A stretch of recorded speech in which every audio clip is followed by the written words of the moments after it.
สวัสดีสำหรับคลิปวิดีโอนี้ข้าพเจ้าจะมาสอนการเขียน Subquery ในภาษา SQL และจะได้นำใช้ Subquery นี้มาช่วยในการแก้โจทย์คำถามข้อที่8โดยนำใช้ Subquery นี้มาใช้ในการฝึกซ้อมและฝึกฝนภาษา SQL ให้ดีขึ้นกว่าเก่าถ้าหากว่านักศึกษาคนใดหรือว่าหมู่เพื่อนคนใดที่ได้รับชมคลิปวิดีโอของข้าพเจ้าแล้วอย่าลืมกดไลค์กดแชร์ให้คนละ1ไลค์1แชร์เพื่อเป็นกำลังใจให้กับข้าพเจ้าในการอัดคลิปวิดีโอต่อๆไปและก่อนที่จะเขียน Subquery นี้ข้าพเจ้าขอแนะนำก่อนว่าในการเขียน Subquery ได้นั้นเราจะต้องรู้จุดประสงค์ของคำถามหรือว่าโจทย์ของเราเสียก่อนจึงจะสามารถเขียนได้และในคำถามข้อที่8นี้มีนักศึกษาหลายคนหรือว่ามีหลายๆท่านถามว่าเราจะเขียนได้แนวใดในกรณีที่โจทย์คำถามออกมาแบบนี้แล้วเราจะใส่ตารางใดในการเขียนคำถามบ่แม่นเขียน Subquery หรือว่าเขียน Query ในการแก้โจทย์คำถามข้อที่8นี้เราไปเบิ่งก่อนว่าเราจะนำใช้ตารางใดในการเขียน Subquery นี้ตารางทวิตก็จะประกอบมีตัวนี้ประกอบมีตาราง employee และก็ตารางตัว line นี้ list นี้เนาะถ้าหากว่าการออกเสียงภาษาอังกฤษของข้าพเจ้าอาจจะออกเสียงบ่ถูกต้องหยังก็ต้องได้ขอโทษมาในณที่นี้ซึ่งเราจะได้นำใช้2ตารางนี้แล้วมีนักศึกษาถามว่าเราจะเขียนแนวใดในกรณีที่มี2ตารางแบบนี้และเราจะเบิ่งแบบใดหรือว่าเราจะใช้สูตรอิหยังมาช่วยบ่ในการเขียนถ้าหากว่าคนทั่วไปเบิ่งแล้วอาจจะเขียน Query ตัวนี้อาจจะเขียนบ่ได้แล้วนักศึกษาที่หากเริ่มเรียนใหม่อาจจะงงว่าเฮามีตัวใดที่มาเป็นตัวบ่งบอกถึงว่าพนักงานคนใดที่บ่ขาดจักเทื่อนั้นมันอยู่บ่อนใดเพื่อบ่ให้เป็นการเสียเวลาในนี้ข้าพเจ้าจะล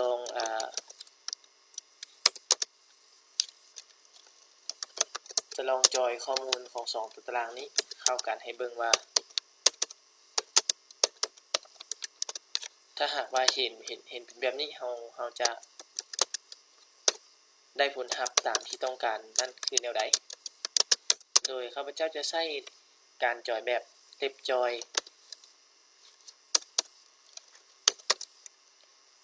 โดยจะนำใช้2ตาราง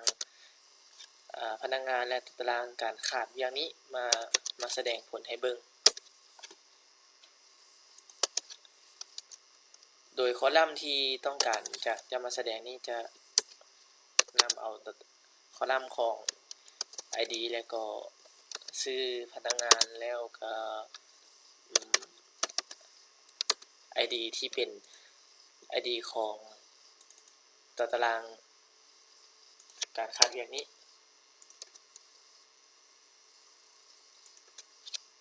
ถ้าหากว่าเฮาลั่นสุดคำสั่งตัวนี้แล้วเราจะได้ผลลัพธ์ดัง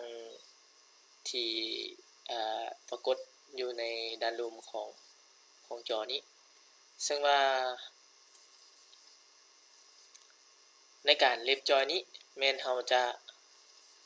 เอาตารางที่อยู่ทางมือซ้ายมือเป็นตารางหลักโดยที่บ่สนใจว่าในตารางทางด้านมือขวามือกับมือซ้ายมือจะสัมพันธ์กันบ่ถ้าหากว่าสัมพันธ์มันก็จะมีคีย์มาให้ปรากฏขึ้นแบบนี้ถ้าหากว่าคีย์ของพนักงานหรือว่ารหัสของพนักงานนั้น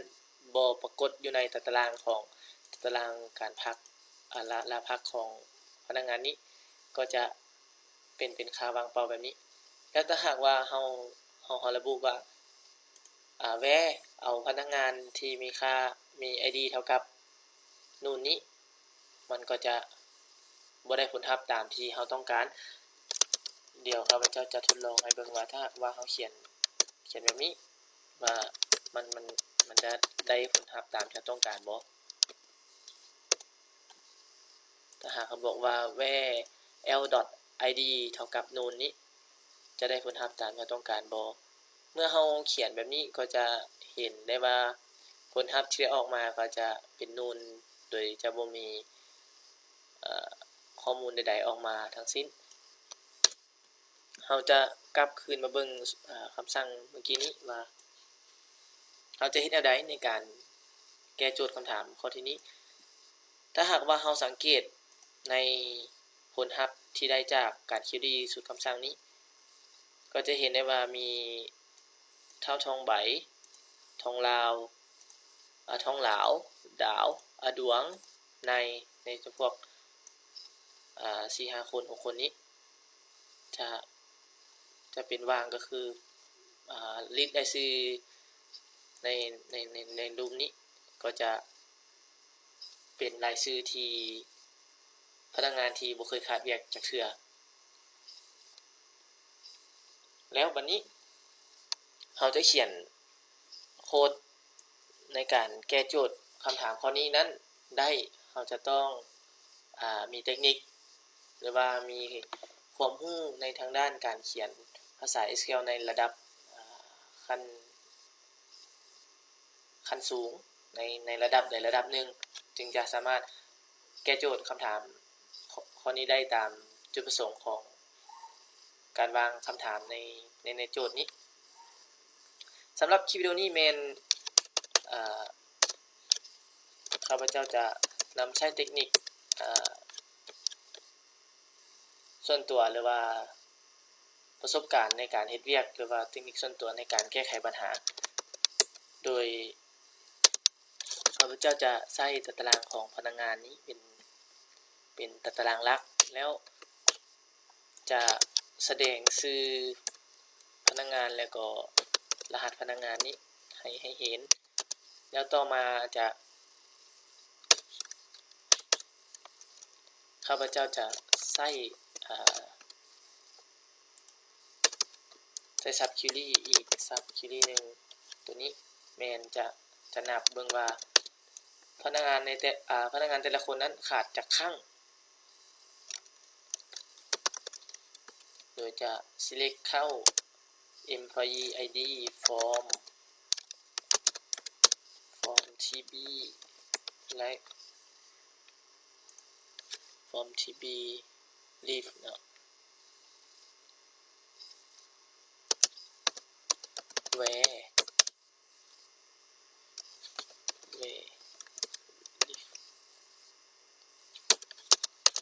tb employee id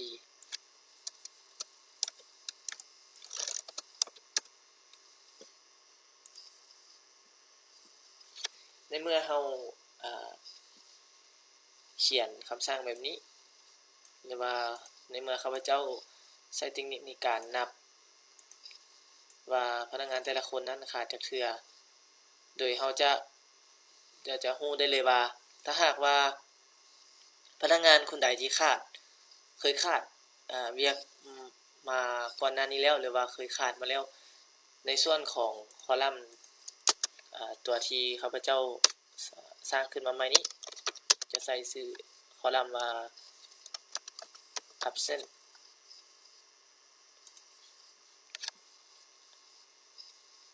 คนใดที่เป็น0ในคอลัมน์นี้หรือว่ามีค่าเป็น0นี้ก็แสดงว่าพนักงานคนนี้แม่นยังบ่ทันขาดเวียกจักเทื่อโดยที่ข้าพเจ้าใช้สูตรหรือว่าใช้คิวรี่ในก่อนหน้านี้จะแสดงให้เห็นว่าพนักงานที่มีค่าเป็นนูนนั้นโดยที่บ่มี ID ทางด้านขวามือในตอนก่อนหน้านี้แม่นจะเป็นนูนก็คือว่าพนักงานกลุ่มเรานั้นแม่นยังบ่ทันขาดเวียกจักเทื่อโดยเฉพาะแม่นเท่าทองใบและเท่าทองหลาวแล้วก็คนที่ชื่อดวงนี้แล้ววันนี้เมื่อเรารู้แล้วว่าจำนวนพนักงานที่ขาดจากครั้งนั้นเราได้แล้ว แล้วข้าพเจ้าจะนำใช้เอาคิวรี่ที่เฮาแสดงในเบื้องต้นนี้จะ copy เอาตัวส่วนของการนับจำนวนว่าพนักงานคนใดที่บ่ทันได้ขาดก็คือจะมีค่าเป็น0ในคอลัมน์นี้ถ้าหากว่าเฮาระบุเอาคอลัมน์ absent นี้เลยก็จะบ่เกิดผลลัพธ์มันจะเกิดerror ขึ้นเพราะว่าคอลัมน์ absent นี้เป็นคอลัมน์ที่ข้าพเจ้าตั้งชื่อลิ้นขึ้นมาเองโดยที่ใช้คิวดีด้านในนี้เป็นตัวค้นหาหรือว่าเป็นตัวประมวลผลแล้วเอามาตั้งชื่อเป็น absent ถ้าหากว่าเราอยากได้ว่าพนักงานคนใดที่บ่เคยขาดเวียกเราจะต้องแทนค่า0ใส่เพราะว่า0นี้ก็คือในคิวรีตัวนี้แม่นเราจะนับเอาพนักงานทั้งเบิดในข้อมูลที่เรามีในพนักงานทั้งเบิดของเรานี้โดยที่เราจะเอาข้อมูลพนักงานของเรานี้ไปจอยหรือว่าไปแมทกับตารางการขาดเวียกว่ารหัสนี้มีบ่ในตารางการขาดเวียกนี้ถ้าหากว่ามีจักครั้งมันจะรวมกันให้แล้วเราจะเอาศูนย์นี้มาเป็นตัววัดว่าถ้าหากว่าพนักงานในข้อมูลที่เรา select ออกมาในส่วนนี้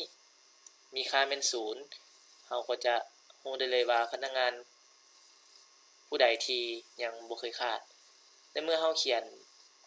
โค้ดคำสั่งสำเร็จแล้วหรือว่าเขียนคำสั่งครบตามที่ข้าพเจ้าเขียนมาในคลิปวิดีโอนี้แล้วกดไปที่ปุ่มรันก็จะได้ผลลัพธ์ตามที่โจทย์คำถามข้อที่8ของเราได้ตามสำเร็จผลหรือว่าได้ตามเป้าหมายที่วางไว้สำหรับคลิปวิดีโอนี้ถ้าหากว่านักศึกษาคนใดหรือว่าหมู่เพื่อนคนใดยังมีข้อข้องใจหรือว่ายังบ่เข้าใจแม่นสามารถติดต่อมาหาข้าพเจ้าได้โดยตรงหรือว่าผ่านช่องทางของ WhatsApp หรือ Facebook LINE และเบอร์โทรส่วนตัวเลยก็ได้สำหรับคลิปวิดีโอนี้ขอจบเพียงเท่านี้ขอขอบใจสำหรับการติดตามชมและรับฟัง